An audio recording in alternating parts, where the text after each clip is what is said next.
I'll tell you what's happening. Dr. Kieran Moore is in hot water. So you guys did not hit on this yesterday? No, we didn't. Because I wanted to throw up when I saw this. Okay. All right, so... Sid's back. No, honestly.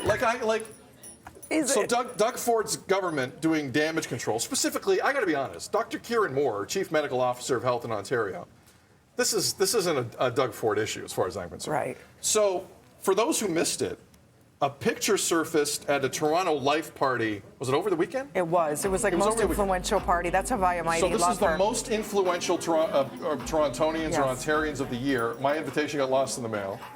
But as you can see, days after Dr. Kieran Moore is begging the province to maybe kind of sort of pretty please with sugar on top wear masks inside because our ICUs are overrun, he clearly didn't. And where are you with this? I see both sides. I say, yes, we hold him to a much higher standard because, as you said, he's in charge of sending out all messages regarding public health during this pandemic and otherwise. At the same time, he's drinking a drink. So whilst drinking a drink, you can't have a mask on. So maybe he put the mask back on after that. Okay. Also, it's not one of those periods in the pandemic where it's mandatory. It's recommended, highly recommended, to your point, because hospitals are at the point where they're seeing that uptick. We see what's happened with sick kids. So I see both sides. I mean, there are calls for him to resign, and Tammy's been running the clip all morning. Damage is done. Like, I'm not mad. I'm just really disappointed. So you think he should go? No, and you know what? Don't go. Because it doesn't matter. Because the next time you, whether you stay or go, it's irrelevant to me wanting to listen to you anymore. That's why that's damaging. Because I look at I don't look at our premier for medical advice. I barely look at Sylvia Jones for medical advice or Minister of Health. I look at Kieran Moore for medical advice. And his press conference, days before that video was taken at the Toronto Life Party, was very black and white. The mandates aren't coming back because they're the most unpopular thing in the country. Yeah. You're not going to see a politician do it. So don't hold your breath on that. But to have Kieran Moore say that, please mask up indoors to save our ICUs. And he's out at a party where, quite frankly, he's playing the role of celebrity because he's on that Toronto Life list. I know exactly what that was. All right? You want to have your celebrity moment. You want to mingle. You want to be part of the crowd that way. You want to be seen. I know exactly what that was.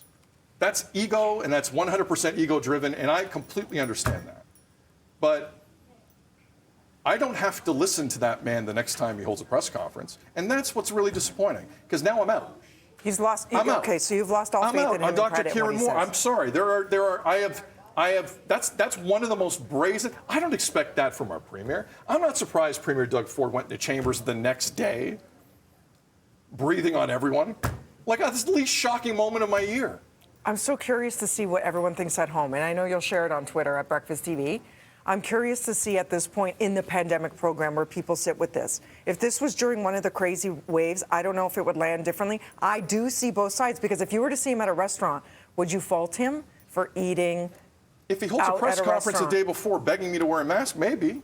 But that's the context that I can't. Maybe he put it on after he had his drink. It's one moment in time. But to that point, when the day before you're saying, I strongly recommend you wear a mask, maybe if you're at a party, because there's already a lot of people there, inside, indoors. You know what I'm saying? There's not Dee, I hear you. Look, there's going to be a lot of people who say, relax, it's not a big deal. That's not what I heard in his press conference. I heard a guy who thought this was a big deal. And because you wanted to schmooze and be that guy at the Toronto Life Party, I understand that. But there's a price to be paid on that. I don't have to listen to you anymore. Do you think? I don't. Do you think he'll address it? Because now it's reaching the height where some people are calling for his resignation. Do you think he would address it? What's he going to say? Yeah, I suppose. Oops. What's the line on that? Yeah. He made his choice. He doesn't have to resign because I'm not listening to another press. It's irrelevant to me, and that's what's disappointing. I really put him up here, and now it's as if we don't have a chief medical officer of health. I don't need to listen to Dr. Moore after that photo, and that's what annoys me more than anything. I'm not going to rant rave. I just don't have to listen. And you're entitled to your opinion, which is what we share on the show, which is why we want to hear yours, whether you agree or disagree. Great to have you back, Sid. Fill up your cup, because we've got a full show. Oh, it's busy.